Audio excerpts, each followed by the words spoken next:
Nikola Jokic is having his best season ever and doing it while playing fewer minutes than last year. What changed isn't Jokic, it's his supporting cast in Denver. In this video, I'll break down how having a proper backup has unlocked the best Joker yet. Also, stick around till the end where I give you my take on why Nuggets are the biggest threat for OKC this year. First, I gotta contextualize what Jokic is doing right now because it's nuts. Statistically speaking, this is the most dominant opening stretch to a season we've ever seen. Through 12 games, Jokic is averaging 29.2 points, 13.4 rebounds, and 11.1 assists in just about 34 minutes a game, shooting 64% from the field and 39% from 3. The advanced numbers even more absurd. The true shooting percentage jumped to 74.2% compared to 66 last year and a previous career high of 70%. His PER is about 40, blowing away his previous best seasons where he hovered in that 30 to 32 range. I mean, yet again, I'm sitting here and talking about history all across the board. And to really understand how ridiculous it is, you only need a few comparisons. His points per game average is higher than any season Hakeem Olajuwon ever had. His rebounds per game average is more than Tim Duncan's best rebounding year. And his assists per game average surpasses Jason Kidd's career peak, while doing it all simultaneously, which I think requires more explanation. I would argue Jokic didn't really add anything significant to his game this summer, but there is one change he spoke about, and that's Nikola not paying too much attention to the refs. In his words, "I'm just going to try to convert my energy to basketball plays." But objectively, it's about the roster around him. It finally makes sense, allows him to rest, and gives most support he ever had.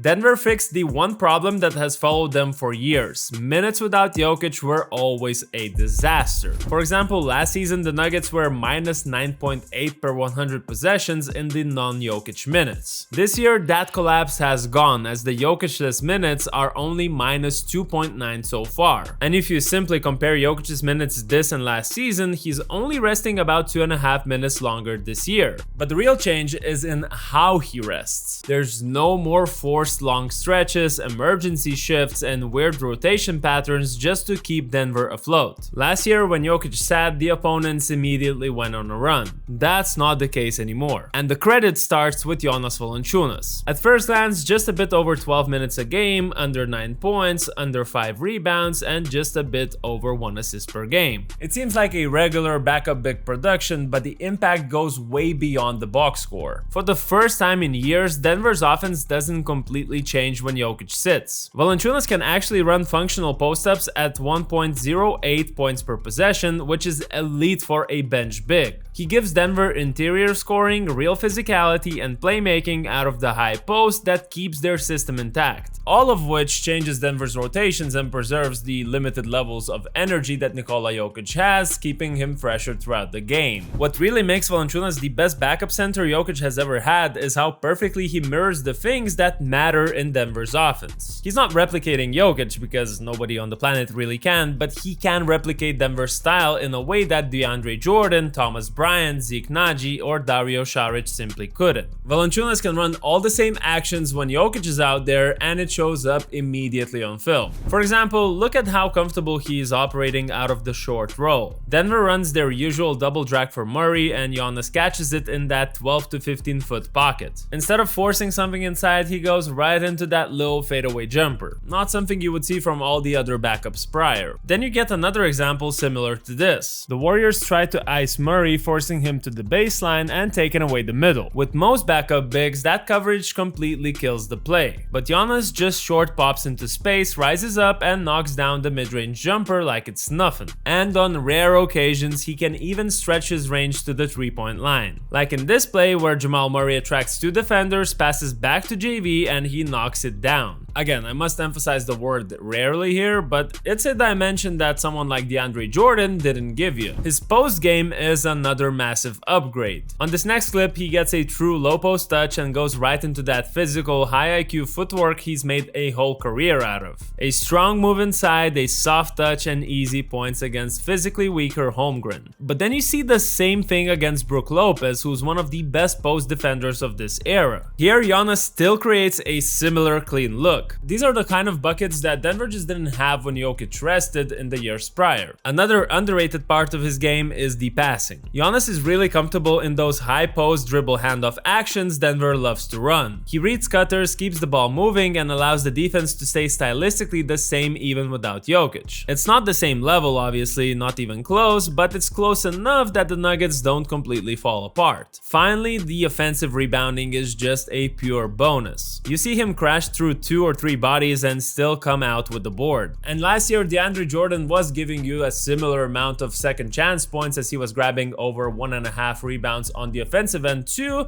but JV gives you a much fuller package. Finally, as Jamal Murray noted, Valanciunas really adds to their team's chemistry. He's a goofball. He's really fun. He keeps the energy light. I think, forget on the court. I think he's just a great dude. He's always joking around. He gets serious when he needs to. He doesn't complain. He plays his role. He listens. He has good input. So it's only up from here. I just think he's very solid and a true professional at the game. But of course, JV hasn't been carrying the second unit alone. Far from it. Denver finally added a real scoring punch next to him, and that's where Tim Hardaway Jr. has completely changed the feel of these bench minutes. He's been exactly what this team has missed for years. Someone who doesn't need Jokic to create shots for him, and someone who can generate offense instantly the moment he touches the floor. Hardaway gives them that pure movement shooting threat that they didn't have last year either. One of the clearest examples is the zoom action they've already started to lean on. It starts with an off-ball screen to free him, flows immediately into a handoff, and once he turns the corner, he fires without hesitation. That's his comfort zone, and when you're hitting almost 50% from 3 on real volume, the whole structure of your second unit really changes. You also see a clear difference in transition.